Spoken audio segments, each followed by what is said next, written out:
বর্তমানে যে সরকার আছে, জনগণই তাদেরকে এই দায়িত্ব দিয়েছে। তাদের মূল কাজ হচ্ছে রাষ্ট্রের যে বিশাল ধ্বংস সাধন করা হয়েছে, প্রাতিষ্ঠানিক জায়গাগুলোকে এলোমেলো করে দেওয়া হয়েছে, সর্বনাশ করে দেওয়া হয়েছে, দ্রুততম সময়ের ভিতরে তারা এগুলাকে পুনর্বিন্যাস করবেন।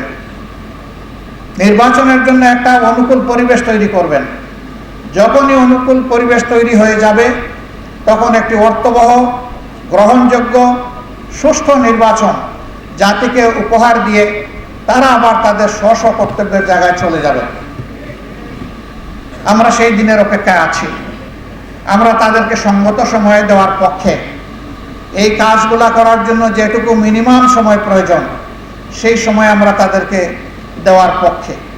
আমরা এই কথা বারবার উচ্চারণ করেছি। সেই সাথে আমাদের আকাশ এখনো কালো মেঘ মুক্ত হয়নি।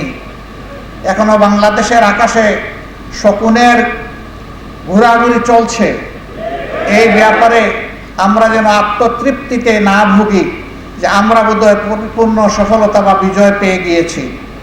বাংলাদেশের মানুষকে হয়তো আরো অনেক ত্যাগ স্বীকার করতে হবে। আল্লাহ তাআলার কাছে দোয়া করি, সকল ত্যাগের বিনিময়ে আমাদের দেশটাকে যেন আল্লাহ তাআলা পরিচ্ছন্ন করে দেন, আল্লাহ তাআলা যেন জুলুম মুক্ত করে দেন, আল্লাহ তাআলা যেন ন্যায় এবং ইনসাফের ভিত্তিতে একটা সমাজ বিনির্মাণের তৌফিক এই জাতিকে দান করেন। যে দলই ক্ষমতায় আসে তারা যেন এদেশের প্রত্যেকটি মানুষের আমানতের প্রতি সম্মান প্রদর্শন করে। আমাদের যুব সমাজ, ছাত্র, তরুণ এবং সমস্ত মানুষ একটাই স্লোগান তখন বারবার দিচ্ছিল, উই ওয়ান্ট জাস্টিস। এই সামাজিক সুবিচারটা বাংলাদেশের জনগণ একেবারেই পায়নি, বঞ্চিত। ছাত্র বন্ধুদের প্রতি আমাদের অনুরোধ, তোমাদের বিশাল একটা কাজ তোমরা আমাদেরকে করে দিয়েছো। আমরা এই জাতি চিরদিন তোমাদের কাছে ঋণী থাকবো ইনশাআল্লাহ।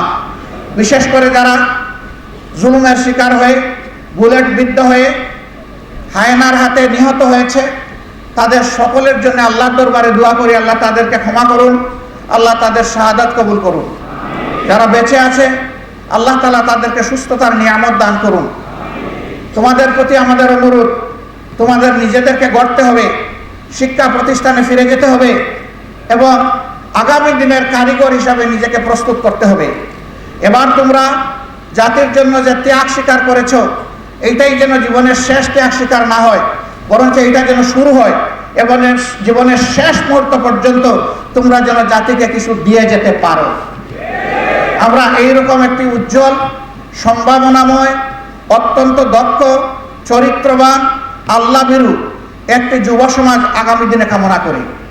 তোমরা যেন নিজেই একটা ইতিহাস হও, পরবর্তী প্রজন্ম এসে তোমাদের থেকে উৎসাহ নেই যে আমাদের পূর্ববর্তী যুব সমাজ তাই করেছিল, অন্যায়ের সামনে বুক পেতে দিয়েছিল,